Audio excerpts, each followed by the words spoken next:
Donald Trump says the US will blockade the Strait of Hormuz. If the US actually enforce a blockade of the Strait of Hormuz, the impact would be global and immediate, even though the biggest physical shortages would hit Asia first.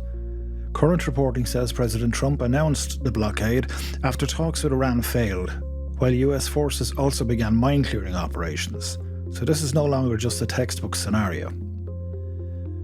The reason the shock would be so large is simple. In 2025, about 20 million barrels per day of crude oil and oil products moved through the Strait of Hormuz, equal to around 25% of world seaborne oil trade, and roughly 80% of those flows are headed to Asia.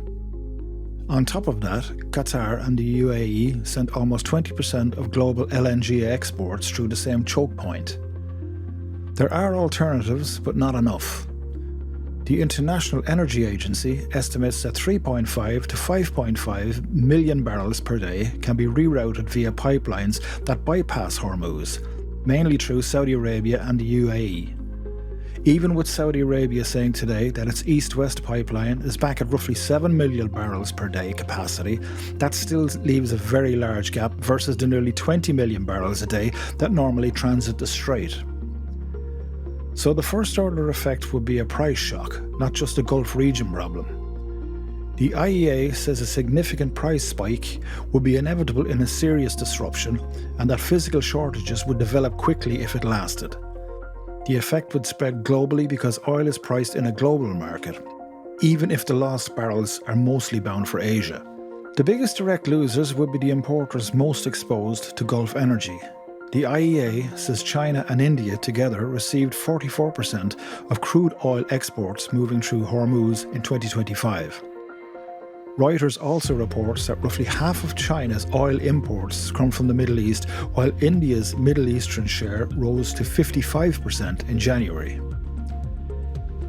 Gas would be a second major shock.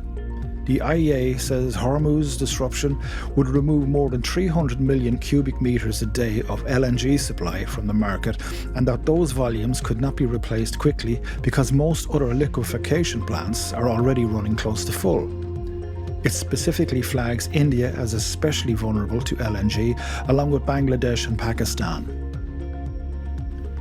As for how China might react, the most likely path is hard diplomatic pressure first, military caution second.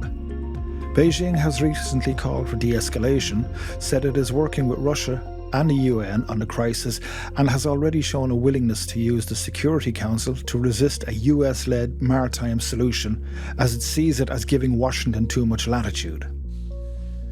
Economically, China is better buffered than most Asian importers, but not immune. Reuters reports that no single country provides more than 20% of China's oil imports, which makes its supply base more diversified than Japan's or India's. And analysts cited by Reuters estimate China's onshore and commercial stocks could cover imports moving through the Strait of Hormuz for perhaps 7 months. Reuters also reports China kept building crude inventories at the start of 2026 and is producing a record 4.32 million barrels a day domestically, though output is expected to plateau and China remains heavily import dependent. This means that China's response will be a mix of pressuring both Tehran and Washington to reopen shipping, because China benefits from stability more than either side winning. It would also start drawing on stockpiles and redirecting purchases towards Russia, West Africa, Latin America, and any non-Hormuz barrels it can secure.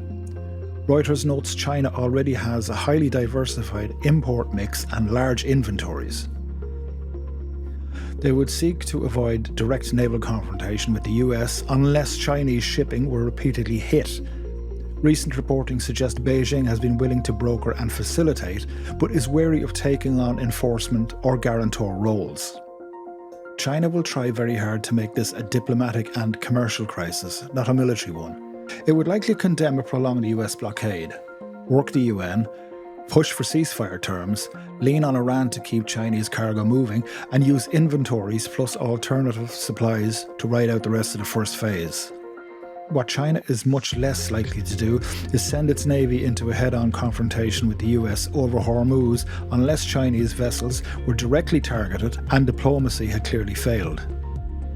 That last point is an inference from China's current posture of mediation without deep enforcement commitments.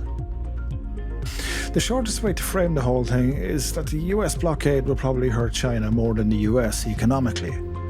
But it would also give Beijing a strong incentive to act as the chief outside power, pushing for a reopening, rather than it escalating into a potential open naval conflict. If you enjoyed this video, hit like and subscribe, and I will see you in the next one.